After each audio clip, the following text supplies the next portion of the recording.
Hi friends, welcome to SH tube. இன்றைக்கி நம்ம சேனலில் சூப்பர் சாஃப்டாக ஃப்ளஃபியாக ஒரு பேசிக் வெனிலா ஸ்பாஞ்ச் கேக் எப்படி செய்கிறது அப்படின்னு பார்க்க போகிறோம். இதுக்கு ஓவன் தேவையில்லை. உங்களுக்கு ப்ரெஷர் குக்கரில் செய்வாங்க இல்லையா, அந்த மெத்தட் கூட நான் இன்றைக்கி செய்ய போகிறதில்ல. மூணு பொருட்களை வச்சு இவ்வளோ சாஃப்டாக எப்படி கேக் செய்கிறது அப்படின்னு பார்க்கலாமா? இதுக்கு இன்றைக்கி நான் 4 முட்டை எடுத்திருக்கேன். இதை இப்போ நம்ம ஒரு பவுலில் போட்டு நல்லா நுர வர்ற மாதிரி அடிச்சுக்கணும். உங்ககிட்ட ஹேண்ட் பிளெண்டர் இருந்தால் அதை யூஸ் பண்ணுங்கள். அப்படி இல்லைன்னா நீங்கள் ஜஸ்ட் விஸ்கு வச்சு கூட அடிச்சுக்கலாம். பிளெண்டர் யூஸ் பண்ணிங்க அப்படின்னா ஹை ஸ்பீடில் வச்சுட்டு ஒரு 2லேருந்து 3 நிமிஷம் இதை நம்ம நல்லா மிக்ஸ் பண்ணிக்கணும். நீங்கள் இதை கையால் பீட் பண்ணுறீங்க, அதாவது விஸ்கு வச்சு பீட் பண்ணுறீங்க அப்படின்னா கொஞ்சம் டைம் எடுக்கும். பிரச்சனை இல்லை. நீங்கள் நல்லா இந்த மாதிரி நுர வர்ற மாதிரி நல்லா முட்டையை அடிச்சுக்கணும் முதல்ல. அப்போ தான் கேக் வந்து நல்லா சாஃப்டாக வரும். இந்த மாதிரி நல்லா நுர வந்ததுக்கு அப்புறமா அதில் 1 கப் சுகர் வந்து நம்ம சேர்த்து அதை நல்லா மிக்ஸ் பண்ணிக்கணும். நான் இந்த சுகரை எடுத்து மிக்சியில் ஒரு சுற்றிட்டு நான் வந்து இதில் சேர்த்துருக்கேன்.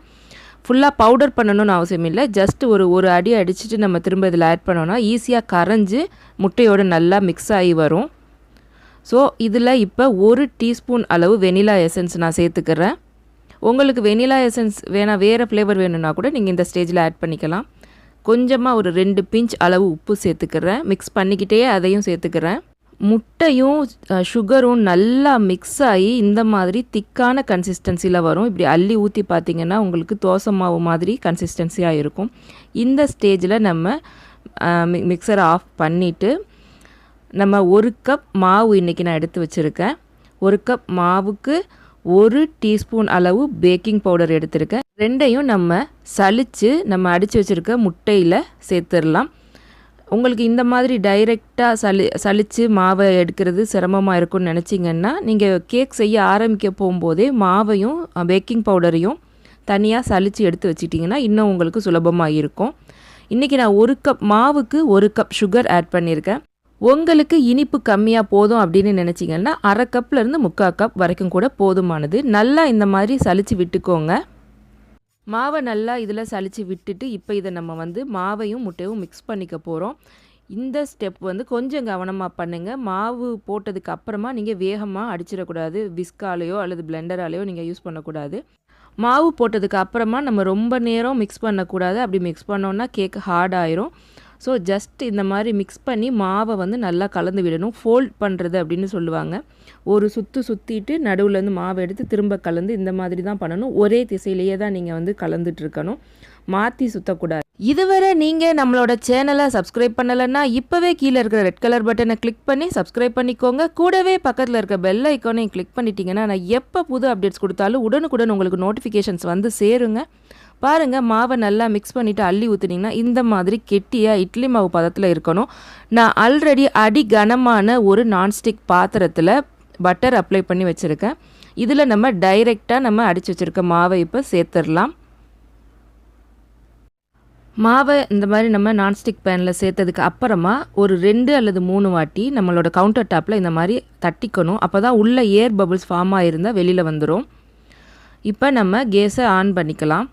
ஆன் பண்ணிவிட்டு மினிமம் எவ்வளவு ஸ்லோவாக வைக்க முடியுமோ இந்த மாதிரி நடுவில் உள்ளது மட்டும் எரிய முடிஞ்சால் கூட ஓகே தான். அப்படி இல்லைன்னா சிம்மில் வச்சுக்கோங்க. ஆக குறைஞ்ச தீயில் வச்சுட்டு டைரெக்டாக நம்ம மாவு ஊற்றின பேனை வந்து நம்ம அடுப்பில் வச்சிடலாம். அளவு தீயில தான் கடைசி வரைக்கும் நம்ம கேக் வெந்து எடுக்கிற வரைக்கும் வச்சுக்க போகிறோம். கூடவோ குறைக்கவோ போகிறதில்ல. இப்போ இதை நல்லா ஒரு மூடி போட்டு டைட்டாக மூடிட்டு வெயிட்டுக்காக நான் வந்து நம்ம ரசம் தட்டுறதுக்கு யூஸ் பண்ணோம் இல்லையா, அந்த கல்லை நான் வந்து வச்சுருக்கேன். மாதிரி மூடி டைட்டாக கல்லை மேலே வச்சுட்டு ஒரு 30லேருந்து 35 நிமிஷம் வரைக்கும் நம்ம இதே சூட்டில் வேக வச்சு எடுத்துக்கணும். இடையில கல்லை நம்ம எடுக்கவோ திறந்து பார்க்கவோ கூடாது.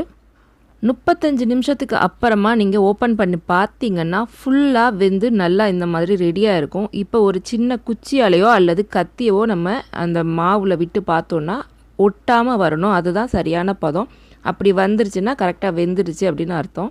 அதை நம்ம வந்து ஒரு பிளேட்டில் கவுத்தி மாற்றி எடுத்துக்கலாம். நடுவில் இந்த மாதிரி லைட்டாக கருகி இருந்ததுன்னா பயப்படாதீங்க. ஜஸ்ட் ஒரு சின்ன நைஃப் வச்சுட்டு அதை நீங்கள் வந்து இந்த மாதிரி வெட்டி எடுத்துடலாம். பிரச்சனை இல்லை. அப்படி உங்ககிட்ட அடி கனமான பாத்திரம் இல்லைன்னா கூட நீங்கள் வருத்தப்பட தேவையில்லை.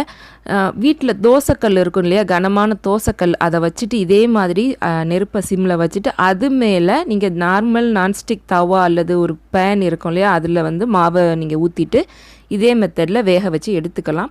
ஜஸ்ட் மூடி போட்டுட்டு அதுக்கு மேலே ஏதாவது ஒரு பொருள் வந்து வெயிட்டாக வச்சுட்டிங்கன்னா சூப்பராக வந்துடும். பாருங்கள் நம்மளோட கேக் சாஃப்டாக ஃப்ளஃபியாக எவ்வளோ அழகாக ரெடி ஆகிடுச்சின்னு பாருங்கள்.